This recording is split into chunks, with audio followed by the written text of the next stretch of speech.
சென்னையில் பணி நிரந்தரம் உள்ளிட்ட கோரிக்கைகளை வலியுறுத்தி தூய்மை பணியாளர்கள் பேரணி மேற்கொண்டு வருகிறார்கள். அண்மை செய்தியாக பார்த்துக் கொண்டிருக்கிறோம். பணி நிரந்தரம் உள்ளிட்ட கோரிக்கைகளை வலியுறுத்தி தூய்மை பணியாளர்கள் பேரணி மேற்கொண்டு வருகிறார்கள். முதலமைச்சர் விஜயை சந்திக்க வேண்டும் என்ற கோரிக்கை உட்பட பல்வேறு கோரிக்கைகளை வலியுறுத்தி தொடர் போராட்டத்தில் ஈடுபட்டு வருகிறார்கள்.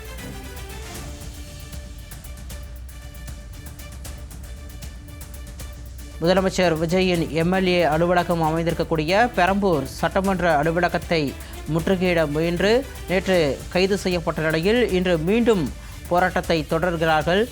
முதலமைச்சர் விஜயை சந்திக்க வேண்டும் உள்ளிட்ட பல்வேறு கோரிக்கைகளை முன்வைத்து தற்பொழுது தூய்மை பணியாளர்கள் பேரணியாக சென்று வரக்கூடிய நேரலை காட்சிகளை நாம் பார்த்து கொண்டிருக்கிறோம்.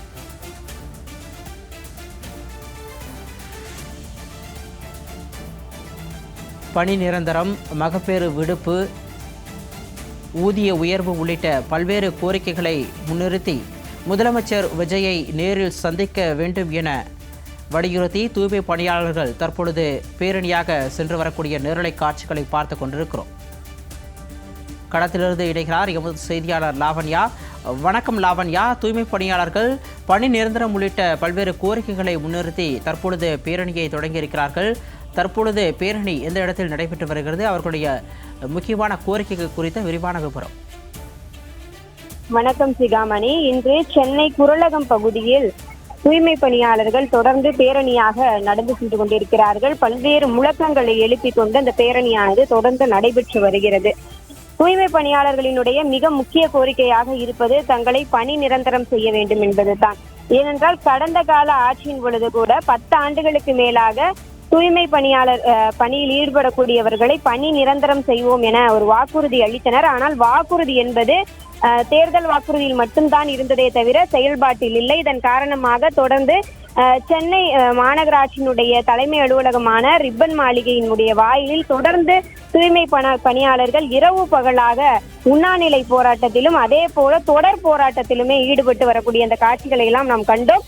சென்று செய்திகளை சேகரித்து மக்களுக்கு அந்த விஷயங்களை எல்லாம் ஆதாரத்தோடு நிரூபித்தோம். அந்த வகையிலே அவர்களினுடைய போராட்டம் என்பது தொடர்ந்து கொண்டுதான் இருந்தது. பல்வேறு கட்ட போராட்டங்களில் அவர்கள் ஈடுபட்டு கொண்டிருந்தார்கள். பேரணியாக செல்வார்கள். அதே போல கடற்கரையில் இறங்கி தங்களினுடைய போராட்டத்தை முன்னெடுத்தவர்கள் மேலும் ஆட்சி மாற்றம் நிகழ்ந்த பிறகு கூட தங்களினுடைய அந்த போராட்டத்திலே மிகவும் உறுதியாக இருக்கிறார்கள். தங்களினுடைய கோரிக்கை நிறைவேற்றப்பட வேண்டும் என்பது தான் தூய்மை பணியாளர்களினுடைய ஒரு எண்ணமாக இருக்கிறது. அந்த வகையிலே தமிழக வெற்றி கழக ஆட்சி அமைந்த பிறகு தங்களினுடைய கோரிக்கை நிறைவேற்றப்படும் என்று அவர்கள் நினைத்திருந்த ஒரு நிலையில் கால தாமதம் ஏற்பட்டு கொண்டிருப்பதன் காரணமாக அவர்கள் ஒரு மன உளைச்சலுக்கு ஆளாகி இருக்கிறார்கள்.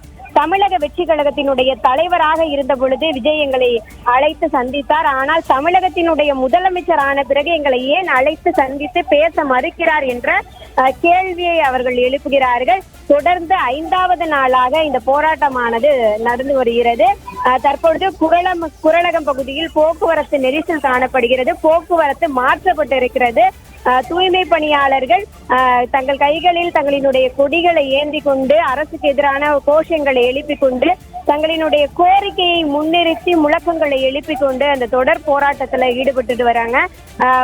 பேரணியாக நடந்து வந்து தங்களினுடைய அந்த போராட்டத்தை அவர்கள் மக்களுக்கு காட்டிக் கொண்டிருக்கிறார்கள். தங்களினுடைய போராட்டத்தினுடைய வீரியத்தை அரசுக்கு காண்பித்துக் கொண்டிருக்கிறார்கள். அந்த வகையிலே அந்த போராட்டமானது தொடர்ந்து நடைபெற்று வருகிறது. போராட்டம் நடைபெறும் பகுதியை பார்த்தீர்கள் என்று சொன்னால் பேரிகார்டுகள் அமைக்கப்பட்டு அவர்களினுடைய போராட்டம் என்பது தற்பொழுது தடுக்கப்பட்டு வருகிறது. காவல்துறையினர் அதிகமாக குவிக்கப்பட்டிருக்கிறார்கள். அதே போல போராட்டத்தில் ஈடுபட்டு கொண்டிருக்கக்கூடிய அந்த தூய்மை பணியாளர்களை கைது செய்வதற்காக காவல் வாகனங்கள் தயார் நிலையில் இருக்கிறது. அந்த வகையிலே தூய்மை பணியாளர்கள் தற்பொழுது சாலையில் அமர்ந்து கொண்டு தங்களினுடைய போராட்டத்தை இன்னும் வீரியமாக எடுத்து செல்லக்கூடிய அந்த காட்சிகளை நம்மால் பார்க்க முடிகிறது.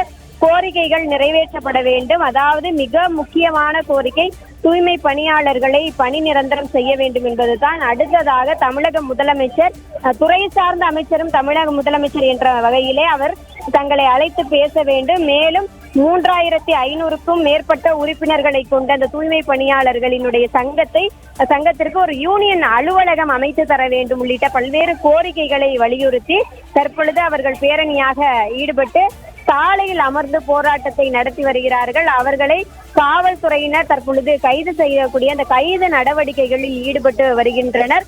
காவல்துறையினருக்கும் தூய்மை பணியாளருக்கும் இடையே அந்த வாக்குவாதமும் விவாதமும் நடைபெற்று வருகிறது. எங்களினுடைய வாழ்வாதார பிரச்சனைக்காக நாங்கள் குரல் கொடுத்து வருகிறோம். எங்களினுடைய வாழ்க்கையை மீட்பதற்காக நாங்கள் போராடி வருகிறோம்.